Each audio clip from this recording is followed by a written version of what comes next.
नमस्कार, मैं राकेश परमार और आप देख रहे हैं महत्वपूर्ण मुद्दा। मित्रों, महत्वपूर्ण मुद्दे में आज दो विषय महत्वपूर्ण है। पहला, एक दलित आईपीएस अफसर ने हरियाणा में सुसाइड कर लिया था। उसकी सच्चाई सामने आवे, इसमें उसी के समाज के लोग अपनी टांग अड़ा रहे हैं। और सबसे बड़ी बाधक मेरे ख्याल से उसकी अपनी वह पत्नी है जो भारत के संविधान को लागू कराने का ट्रेनिंग ली है। लाल बहादुर शास्त्री प्रशासनिक संस्थान हैदराबाद में ली होगी या मंसूरी में ली होगी। मतलब वो स्वयं एक आईएएस अफसर है, कानून का ज्ञान उसको है, उसको इस बात की पढ़ाई कराई गई। तो एक वो मुद्दा है जो चर्चा के युग है। और दूसरा कि लालू प्रसाद का परिवार आईआरसीटीसी में प्रथम दृष्टया अपराधी साबित हुआ है, क्योंकि अब उस सब पर केस चलेगा। उनके विरुद्ध अपराध की धाराएं सिद्ध हो गई और उस धारा में केस चलेगा। कानून की प्रक्रिया है कि जज पूछते हैं कि भाई आप अपनी अपराध स्वीकार करते हैं। अपराधी कहता है कि हाँ, तो ऑन द स्पॉट जो थोड़े बहुत या तो जेल होता है या फिर फाइन होता है। और जिनको लड़ना होता है वो कहते हैं नहीं, आई नॉट प्लीड गिल्टी। वो कोर्ट का भाषा है plead guilty, not guilty. Not guilty करेंगे तो आप पर केस चलेगा। स्वाभाविक है कि लालू परिवार नॉट गिल्टी ही कहता, क्योंकि उनको तो केस चलते रहने में राजनीतिक लाभ है। क्योंकि भारत में केस तो 10, 20, 50, 100 साल तक चलता रहेगा। जब तक केस चलेगा और ये साबित होगा कि लालू जी, राबड़ी जी, तेजस्वी, तेज प्रताप और सारे भाई बहन सातों आठों ने कितने घोटाले किए हैं, तब तक मैं समझ रहा हूं कि तेज प्रताप का बेटा, तेजस्वी का बेटा, हालांकि तेज प्रताप की तो अभी शादी है, डिस्टर्ब है, तो वो बच्चा कहां से होगा। लेकिन तेजस्वी ने एक क्रिश्चियन लड़की से शादी किया और एक बेटी भी हुई है। मैं उम्मीद करता हूं कि वो बेटी का विवाह हो जाएगा, ईश्वर हो सकता है उसको भी बच्चा हो जाए और वो भी चुनाव लड़ने लोग हो जाए और इसी मुद्दे पर लड़े कि मेरे परिवार को फंसाया गया है। और तब तक फैसला ना आए हमारे यहाँ का कानून ऐसे। और बड़े बड़े लोगों का तो खैर, एक सुप्रीम कोर्ट के जज ने कहा था कि अगर आपके पास पैसा है तो कानून आपकी दासी है। और अब इसमें मैं कोर्ट में क्या कहूं। मैं राजनीतिक मुद्दे पर आपके सामने आया हूं। कानूनी पचड़ा तो अब उस पर ना ही डिस्कस किया जाए तो ज्यादा बढ़िया है। राजनीतिक परिप्रेक्ष्य क्या है, जैसा कि आपको पता था कि यह निर्णय आने के तुरंत बाद तेजस्वी ने पत्रकारों को कहा कि हमको पता था, अमित शाह गए थे, कहे थे कि हम तेजस्वी को चुनाव लड़ने लायक नहीं छोड़ेंगे। वही हुआ। अब कुछ चीजें जो अपने सुविधा के अनुसार कहीं नहीं गई, या तेज प्रताप या तेजस्वी और लालू जी या लालू का परिवार कहना नहीं चाहा, वह यह कि लालू प्रसाद पर जब पहला भ्रष्टाचार का आरोप लगा तो उस वक्त फौज की मदद से उनकी गिरफ्तारी हो पाई थी। वो साल था 96। मुझे तेजस्वी का एक्यूरेट डेट ऑफ बर्थ नहीं है, लेकिन यह एक्यूरेट है कि 96 में वो घुटने पर चल रहा होगा। हो सकता है जन्म भी ना हुआ हो, मैं बता नहीं सकता, लेकिन अगर जन्म भी हो गया होगा तो पावे पावे चल रहा होगा। राजनीति समझने लायक नहीं होगा, छोटा बच्चा होगा, 96 में तो बच्चा ही होगा। उस वक्त नरेंद्र मोदी राजनीति के मतलब प्रशासनिक काम में नहीं थे, मुख्यमंत्री भी नहीं थे। मुख्यमंत्री 2002 में बने। जिस वक्त लालू प्रसाद को फौज के माध्यम से गिरफ्तार किया गया था, नरेंद्र मोदी भारतीय जनता पार्टी के ऑफिस की सफाई कर रहे थे और यहीं एक कोने में पड़े रहते थे, राजनीति में नहीं थे। उनका बात कोई सिपाही भी नहीं सुनता। मतलब कि लालू प्रसाद को जेल डालने, उन पर केस चलाने में नरेंद्र मोदी और भारतीय जनता पार्टी दोनों का कोई योगदान नहीं, क्योंकि तब भाजपा शासन में नहीं थी।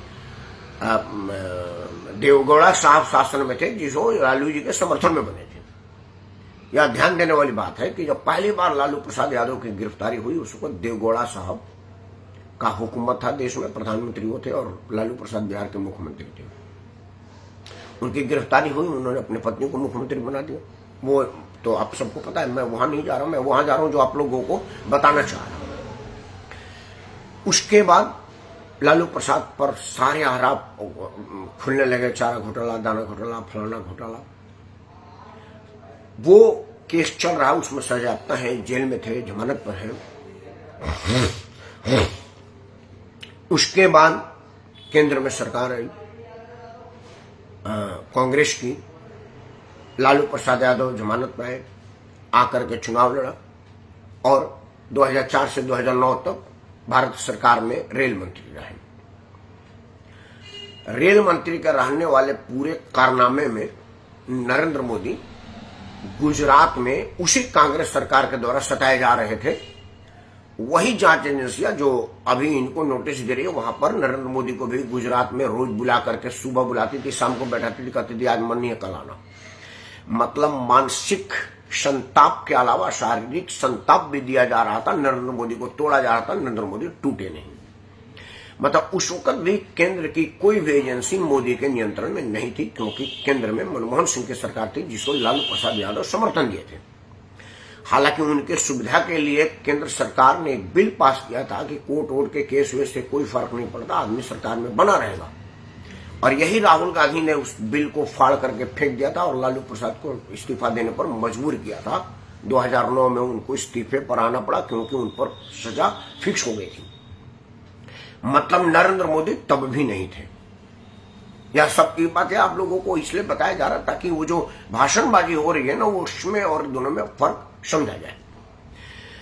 तो जिस वक्त IRCTC में घोटाले हो रहे थे उस वक्त भी नरेंद्र मोदी कहीं नहीं थे, गुजरात में मुख्यमंत्री थे। अब मामला क्या है? मामला कई तरह का है।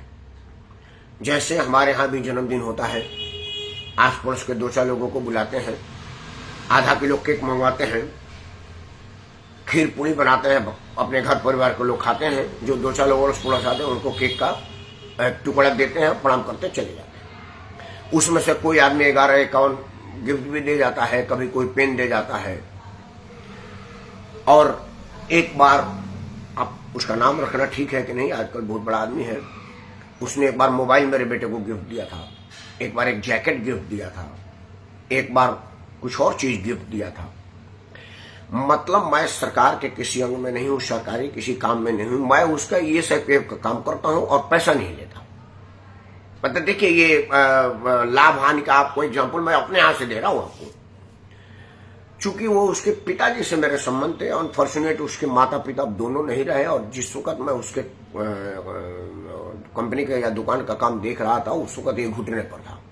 उसी स्थिति में जिस तरह से तेजस्वी 96 में घुटने पर होगा, तो मैं उसको घुटने पर देखा हूं और मेरे लिए वो क्लाइंट है नहीं। हालांकि आज तो बहुत बड़ी स्थिति है, कई 100 करोड़ का आदमी है, रोज टीवी पर आता है, ईश्वर उसको और लंबी उम्र दे और लंबा बिजनेस दे।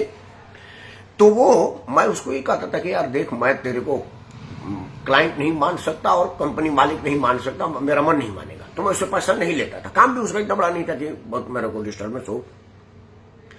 और वो बनिया का बच्चा है, उसको लगता होगा कि यार आप दाम नहीं लेंगे तो हम तो दाम किसी न किसी माध्यम से आपको दे देंगे, तो वो ज्यादा दे देता था। आते वक्त मिठाई उठाई ये सब कुछ देता था। मेरे बच्चे के जन्मदिन पर मोबाइल दिया, मेरे को लैपटॉप दिया, लड़के को जैकेट दिया। अब जैसे हमारे जन्मदिन पर हो तब सब गिफ्ट देता रहता था। उसका उद्देश्य ये था कि परमार जी पैसा नहीं ले रहे हैं तो वो जितना पैसा बनता है उतना को मैं गिफ्ट के रूप में दे दूं, या मैं भोगी हूं, मैं जानता हूं। अब आते हैं लालू प्रसाद के पास। चूंकि मेरी हैसियत ये थी कि मैं उसका कंपनी का काम देखता था, पैसा नहीं लेता था, क्योंकि मेरे सामने बच्चे जैसा था। और वो बनिया का बच्चा तो बच्चा होते नहीं, वो तो दिमाग से तेज था। और वो सोचा कि भाई इस माध्यम से नहीं लोगे तो इस माध्यम से ले लो। सेम चीज लालू प्रसाद यादव ने भी किया। उन्होंने कहा कि नगद घूस मत दो, खेत दे दो, जमीन दे दो और दे दो। तो यही सब गिफ्ट के रूप में, जन्मदिन के रूप में उनके बेटे को मिलती थी। आपको रेलवे में नौकरी चाहिए तो जो आपके गांव में जमीन है वो मेरे बेटे को लिख दो, आपका जो पटना में घर है वो मेरे बेटी के नाम से लिख दो। यहां तक कि एक उनकी महिला नेता जो उनके पार्टी में थी, अब दूसरे पार्टी में आ गई, उसने कहा था कि टिकट के लिए पटना का फलाने जगह का मैंने अपना 7 कट्ठा या 9 कट्ठा का जमीन का मकान फलाने आदमी के नाम से दिया था, शायद तेज प्रताप तेजस्वी के नाम से दिया है। बोला वो कागज है। मतलब वो रिश्वत के रूप में ली जाती थी, सुविधा शुल्क के रूप में जाती थी। जैसे मैं पैसा नहीं लेता था तो उसने मेरे को मोबाइल दे दिया, कि भाई चलो 2-4 हजार रुपये का मोबाइल है, 2-4 हजार रुपये आपका कंपनी का काम करते तो लेके आप मोबाइल ग्रुप में ले लीजिए।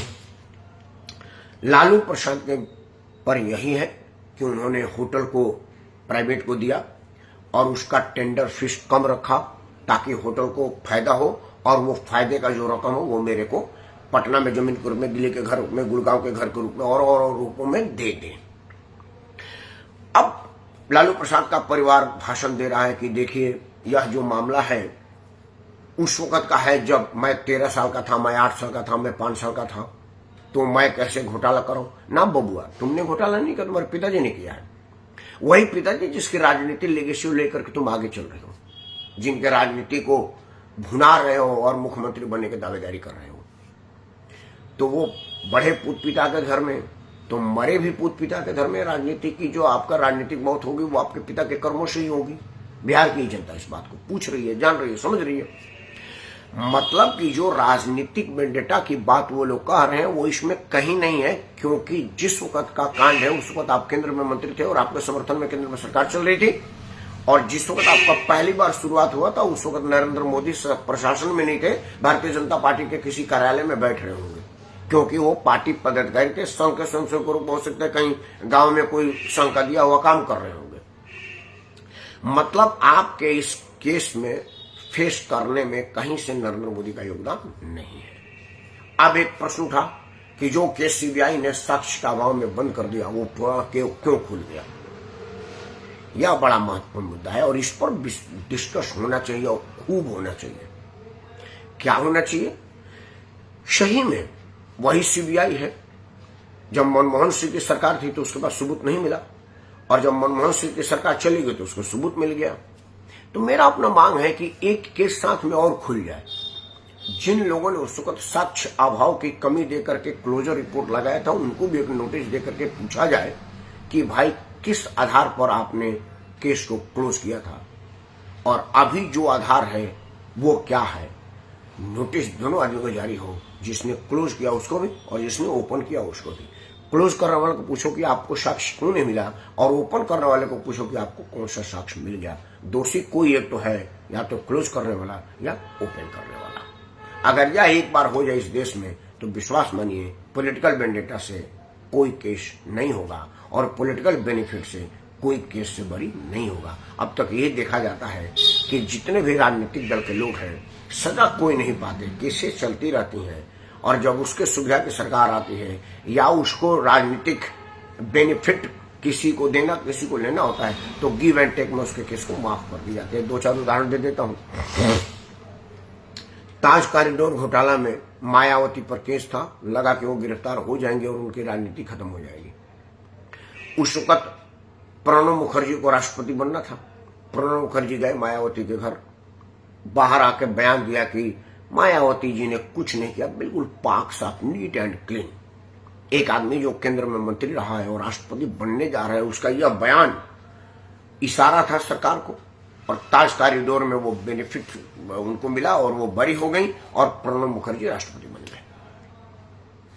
यही बात आज भी अगर कभी होगा, आज मैं दावे के साथ कह सकता हूं कि लालू प्रसाद के वोट से अगर भारत के नरेंद्र मोदी को कोई बेनिफिट हो रहा होगा तो लालू प्रसाद बरी हो जाएंगे।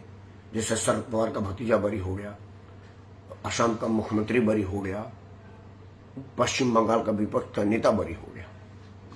और यह दुर्भाग्य इस देश को पीछा नहीं छोड़ेगा जब तक इस पर ईमानदारी से काम ना हो, और ईमानदारी से तब तक नहीं होगा जब तक आप ईमानदारी से मतदान ना दें। बिहार में है, एक एग्जाम्पल पेश कीजिए कि हम जात धर्म अगर आप पिछड़ा यह हुआ देख करके नहीं देंगे। जो संविधान का पालन करेगा, जो राज्य के हित में होगा उसी को मतदान देंगे। एक बार आप खुद बता दीजिए वोट के माध्यम से, देखिए यह सब आपके साथ ठीक ठीक ही होगा। लेकिन आपको सब कुछ देखने के बाद वोट अपने जात वाले को ही देना है, और नेता यह जानता है कि जात वाला कितना भी चोर हो वोट उसी को मिलेगा, तो हम टिकट तो उसी को देंगे, क्योंकि वो अंततः लोकतंत्र में सीटें की संख्या होनी चाहिए मार्जिन नंबर तक, वो मैजिकल नंबर तक, जहां सरकार बहुमत में आवे तो चोर उचक्का बदमाशी आवे।